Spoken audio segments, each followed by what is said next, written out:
My name is Monique Lawner, and I'm at the Soul of Yoga. And joining me today for a talk is Phil Goldberg, who, as many of you know, is the author of many wonderful books in the yoga tradition. Hopefully you can see this. American Vedas. We see it, Phil? No, it's kind of washed out. No.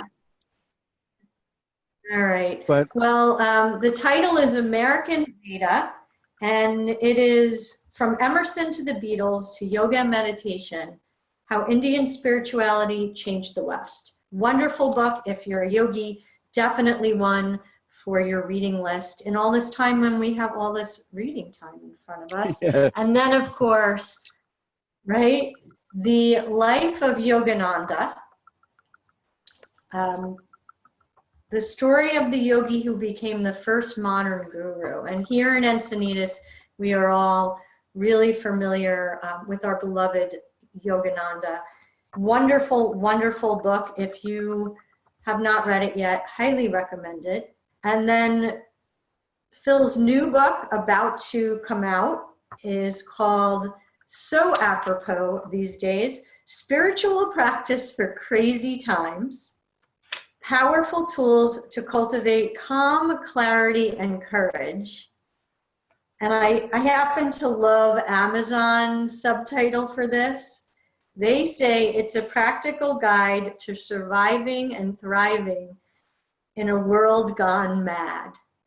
So I really can't think of anyone else that I'd rather talk to today than Phil, so he can give us some advice, some practical advice to survive and thrive in a world gone a bit mad. So thank you, Phil, so much for being here with us today. We really appreciate it. Thank you, Monique. What can we do? Oh dear. Thanks for having me. I am honored to be asked to address the craziness that we're now living in, and I, as somebody in the high-risk age category, I'm conscious of the fact that I have been studying yogic teachings now for 50 years or more, and talking about them, writing about them. And I was looking forward to coming down to Encinitas again next month, that we may end up live streaming instead. When I wrote the book you just mentioned, Spiritual Practice for Crazy Times, you know, times have been crazy, but none of us could possibly have predicted just how crazy things would become and how dangerous things would become this quickly. The book was scheduled to be published in August, and I was working on a tour. And then the current coronavirus crisis hit, and here we are, all sequestered, and the threat is quite devastating. And so this is the first announcement of this, because I just found out today we're going to release the book early because we think it's so useful as an ebook. The print versions, can't be hurried through production that quickly, but the ebook version at a highly discounted rate will come out in mid-April. And if anybody wants to get one at that time, just Google the title and download it from wherever you can. Or go to my website, philipgoldberg.com, and sign up for my newsletter. I'll be sending out announcements. Or I'll tell Monique, and you can just bother her, and she'll tell you. Or give me your email address. In any event, I find myself in a humble position because we're facing challenges that are beyond ordinary comprehension. At the same time, I do have something to offer, and I offer it with all humility and at the same time confidence that everything I've learned has some value. And so there's much to be said. I'm going to try to limit the conversation to a few important ideas and principles. And we can take up anything else and go into things in greater depth on another occasion. I'm happy to come back and join Monique anytime. And we've already scheduled a webinar for a week from today at the same time. She'll tell you more.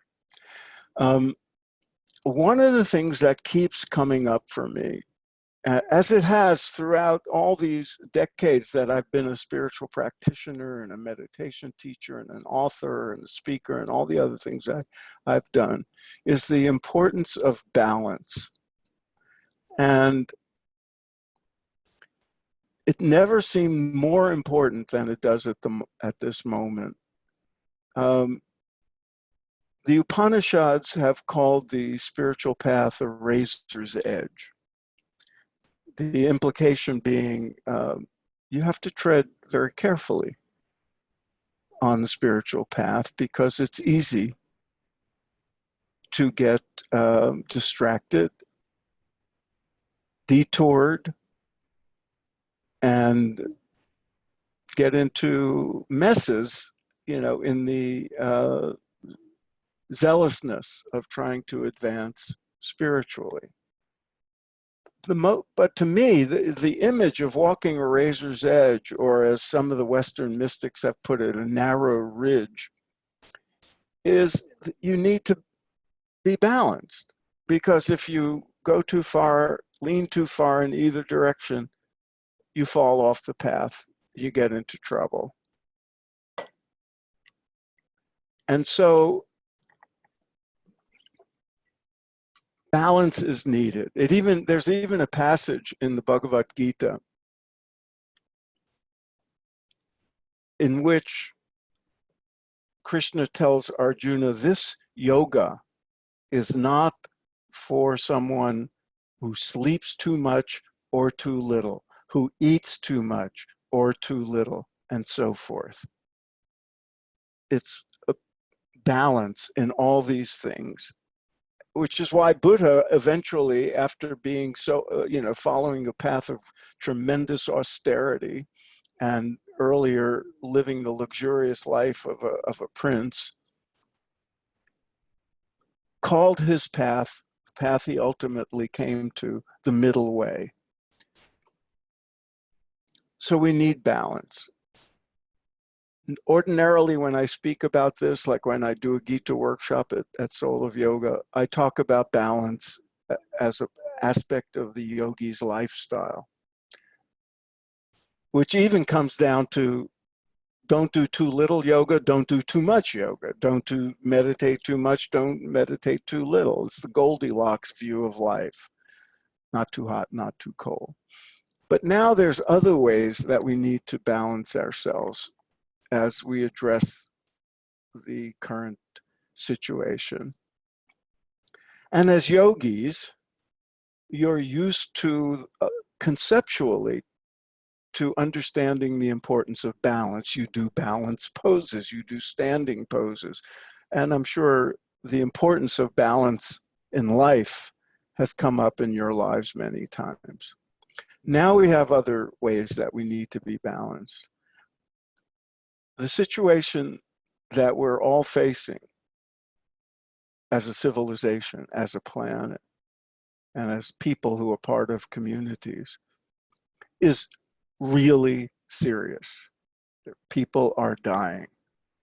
The economy, people won't be able to feed their children very soon. Uh, and so we need each of us to be concerned, deeply concerned.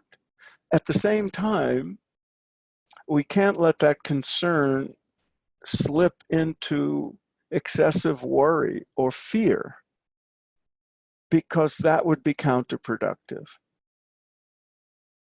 When you're afraid, when you worry too much, your mind is, the usual monkey mind is then, the monkeys are going even crazier, and the intensity and uh, the notion of cessation of the fluctuations of the mind becomes a stormy sea instead of a calm, placid body of water.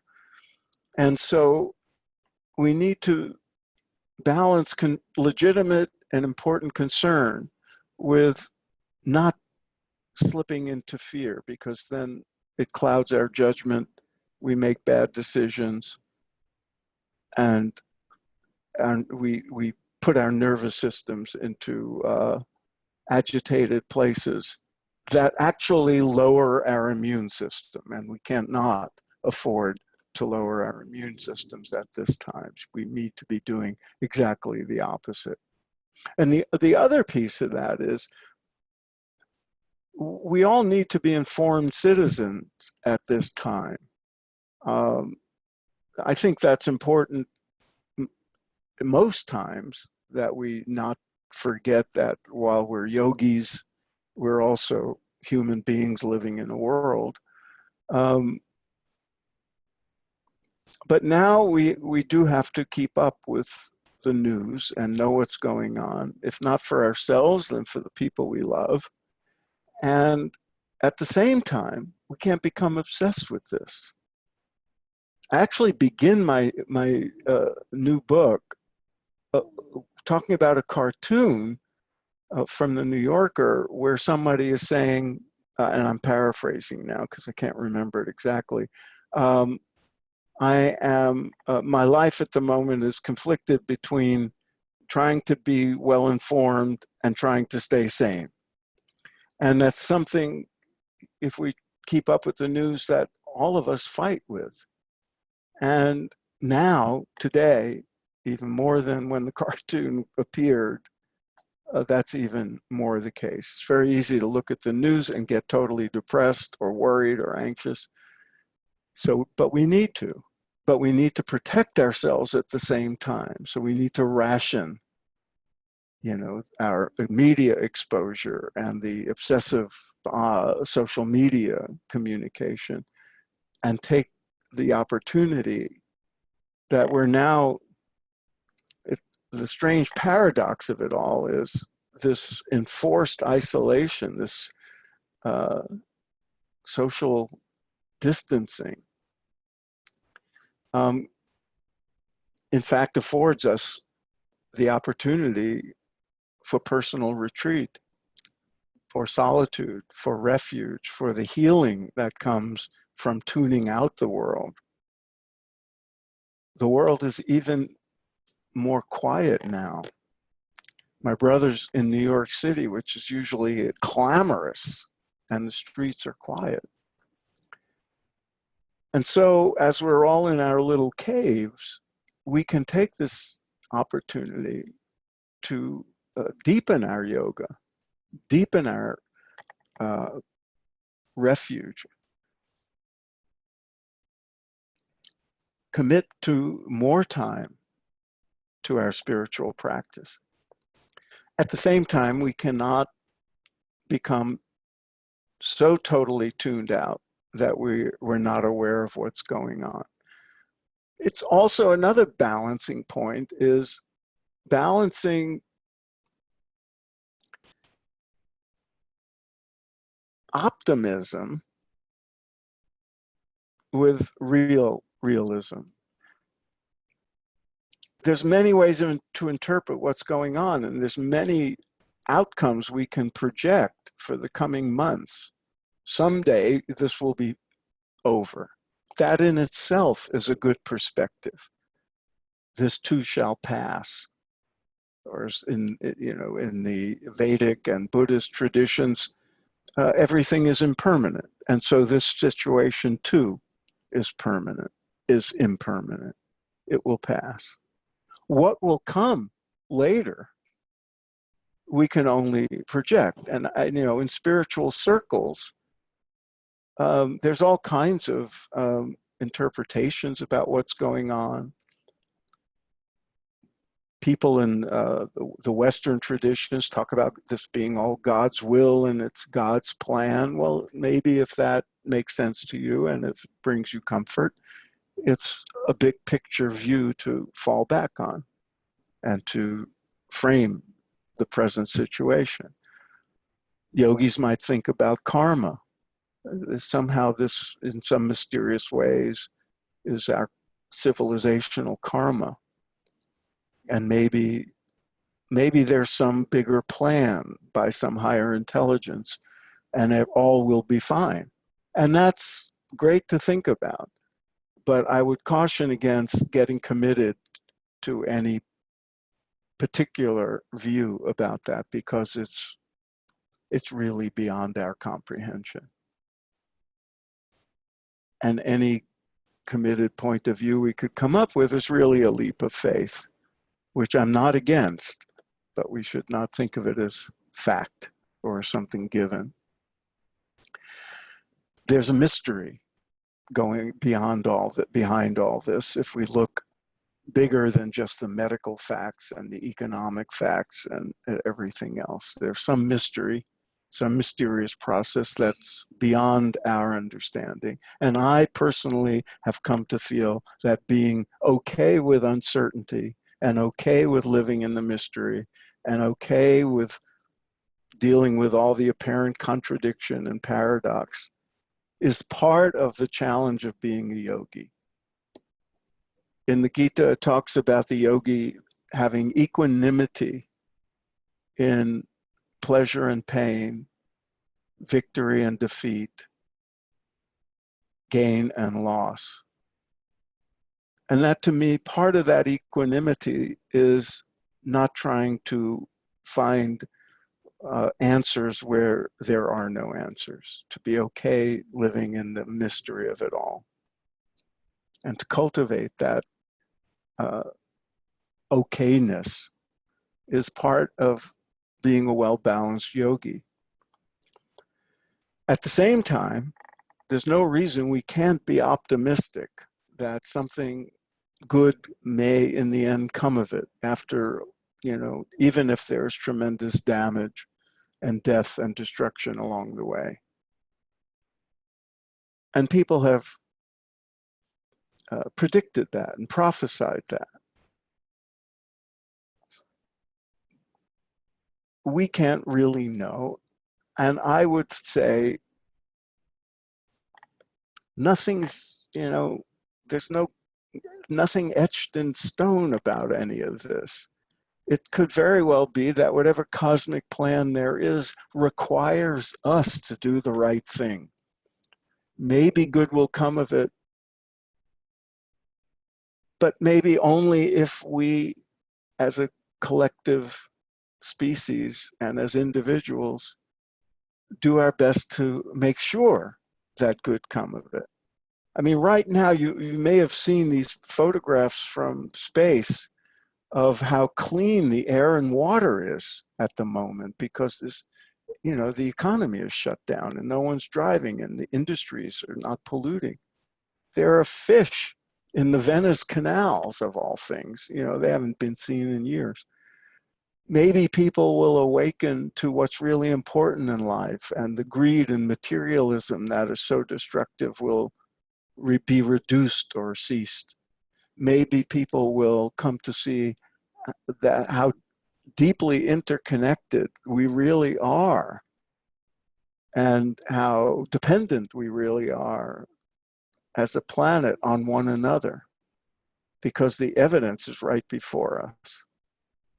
So it's conceivable that good will come of this, and we hope it does, But I would implore everybody here to take their role as yogis, and to those of you who are yoga teachers, to take that role seriously and enhance the possibility of good coming of it by teaching others what needs to be learned about these the important deep values of life that are expressed in the yoga literature and the yoga tradition.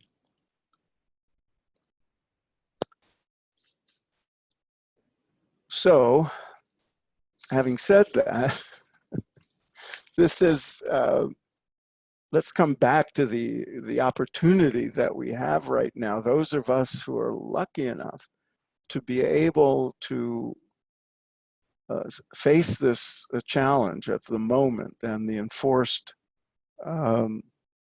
solitude, to see it as an opportunity for deep retreat and going deep within ourselves, and accelerating our spiritual progress, as a time to learn more, as a time to explore who we are at the deepest levels, and as a time on a very practical level to reduce the stress in our lives, to upgrade our spiritual practices as much as possible, to protect ourselves physically and mentally from the threat that this pandemic poses to each of us and to our loved ones. I would say at this time, if you're lucky enough to treat this as an opportunity for deepening your spirituality, you are very, very fortunate when there's people out there who might be homeless very soon, or whose children are sick, or who are sick themselves and can't find medical treatment. I would think it's also an opportunity for us to exercise and cultivate the qualities that every spiritual tradition holds up as important virtues. The capacity for compassion, for empathy, for love, for kindness, for generosity. Look at the yamas and niyamas, and you will see that they all take on different new meaning in a crisis like this.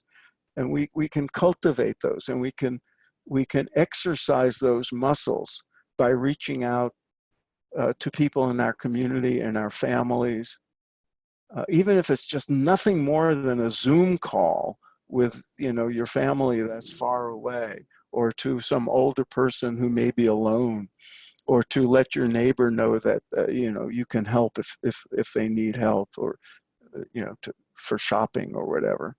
I'm seeing acts of kindness like this all over me. I, in fact, got a text the other day from someone down the street who must think I'm an old man, who said if I need help, with shopping or anything, to let them know. And I don't know this person very well. And these are wonderful things. And we can all be doing those things. And we can remember what we have to be grateful for. And as I said, if you have the opportunity to use this time to come out of it a deeper, more a stronger yogi and a deeper human being on every level, then you are really fortunate and should feel very grateful. And the exercise of that gratitude, the expression of that gratitude, is in itself a spiritual practice. And by the way, a medical practice, because there's a lot of research that shows both optimism and gratitude actually strengthen the system and improve your resistance to disease and the problems that come from an overly turbulent and negative mind frame. There's a lot more to be said about that. I discovered a lot working on this new book, and I'll be happy to share it at another time. The one thing I want to strongly emphasize before I close and I do have to close at some time, um, is something that yogis already know, but I still find it, after all these years, useful to remember. Um, and it comes down to, when I teach about the Bhagavad Gita or write about it, I always say there's this one verse that has stuck with me ever since the first time I read a Gita, and I have 15 different translations on my shelves. This is nearly 50 years ago. And I heard the Sanskrit translation. It's Yogastha Kuru Karmani. I've never forgotten that. And it translates, established in yoga, perform action. It's chapter 2, verse 48, if you want to look up commentaries about it. This is as succinct a guidepost to how to live life as anything I've ever known. Established in yoga, perform action. What does it mean? On one level, it means first go within, then come out into the world.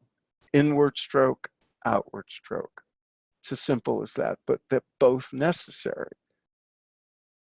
Even if you were to, renounce the world and go live in a cave, you would have to come out of the cave every once in a while to get water and to, hold out your begging bowl for food or whatever. You have to come out. You can't always be turned inward. But the inward part is also necessary to provide a foundation for a fruitful, productive, fulfilling life in the world of human beings.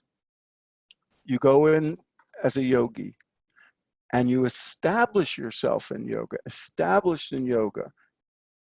What does that mean? It doesn't just mean, oh, I'm established in yoga, I've signed up for a series of yoga classes. No, it means you cultivate the inner state that defines what yoga is.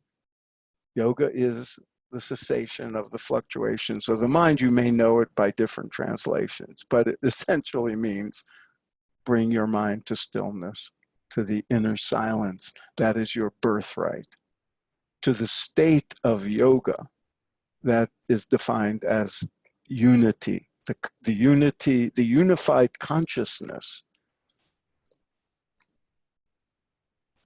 that brings together our individual self with the larger self, the capital S self that we all share, that is the self of the universe. Our cosmic, our universal identity.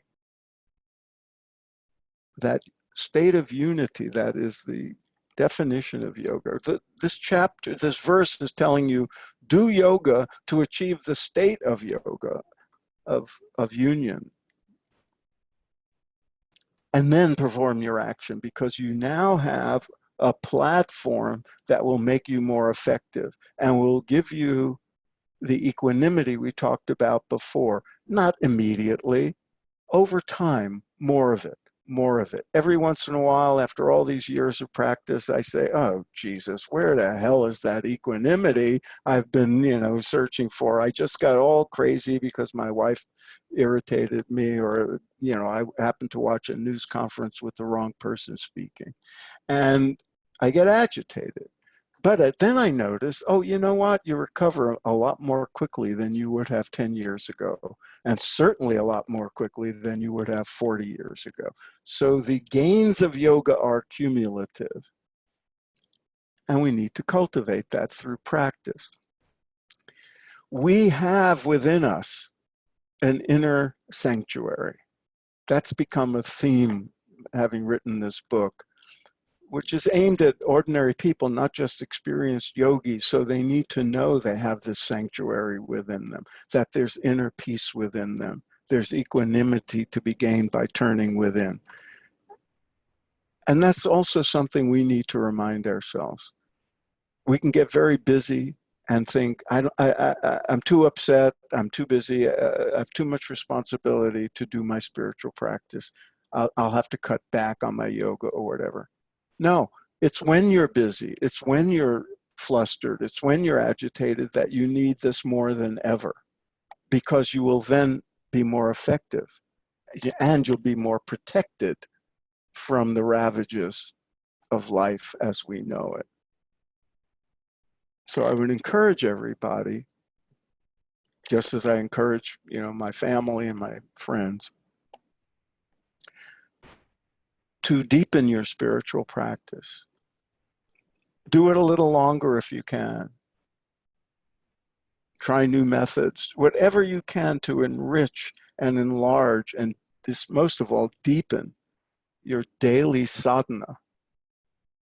That's probably the most important thing you can do, aside from the preventive measures that the health experts are advising us to do, because it would be a powerful self-protective measure, but also make you more effective as a member of family, a member of a community, a member of the human race when you come out and post on social media or make phone calls, do your work, whatever it is you do. And if you're in the healthcare profession and you're still out there helping people, I bow to you in gratitude.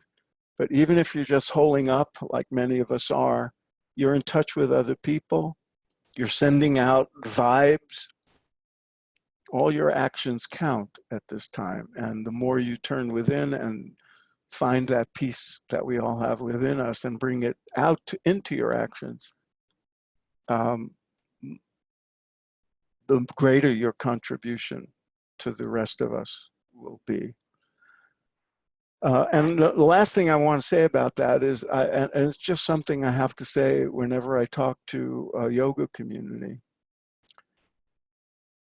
The current yoga world is so focused on asana practice that I have to remind people that yoga is not just asana. That, even traditionally, asana was done for a short period of time to make pranayama and then meditation, dhyan, if you're looking at Patanjali's limbs, deeper. And so I'm always encouraging people to rebalance. If it means less asana so you can meditate more, if it means you don't have a regular meditation practice, it might be a good time to learn one and introduce it into your life, into your daily practice. I say that as someone who's been doing all the variations of yoga for many, many years.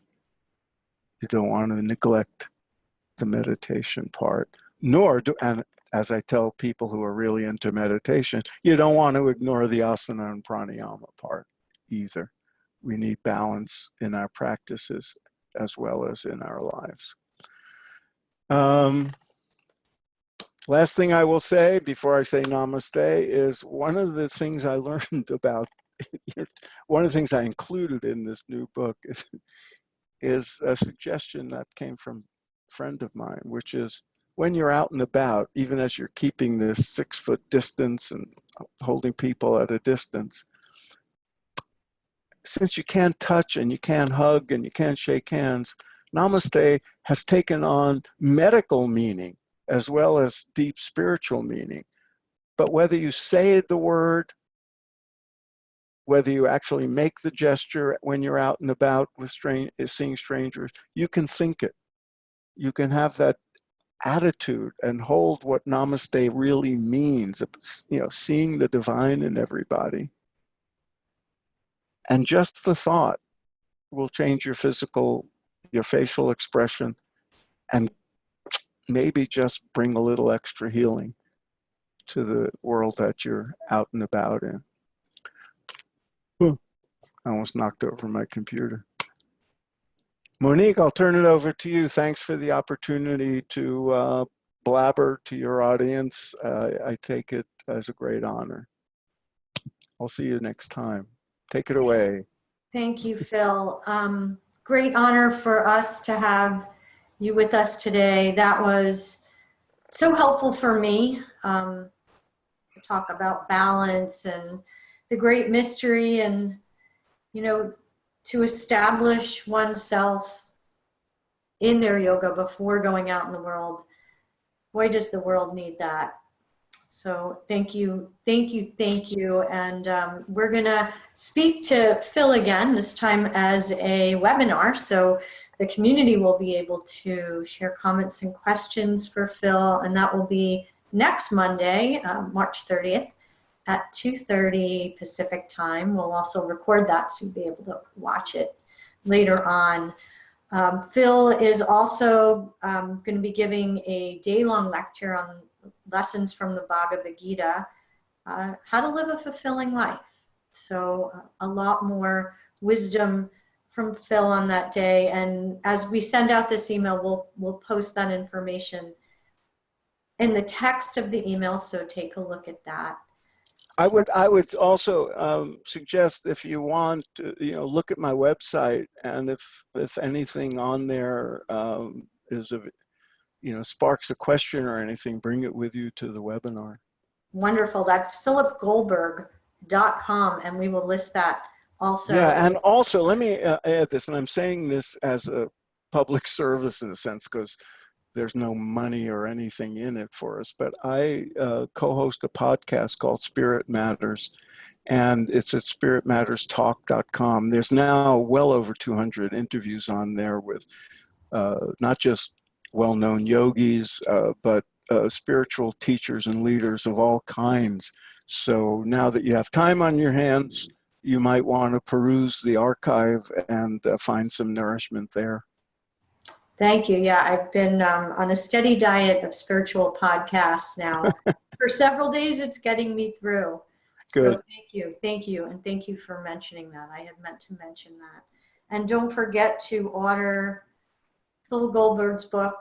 Couldn't be more apropos. Spiritual Practice for Crazy Times. And thank you again, Phil. Thanks, Monique. Namaste. Namaste.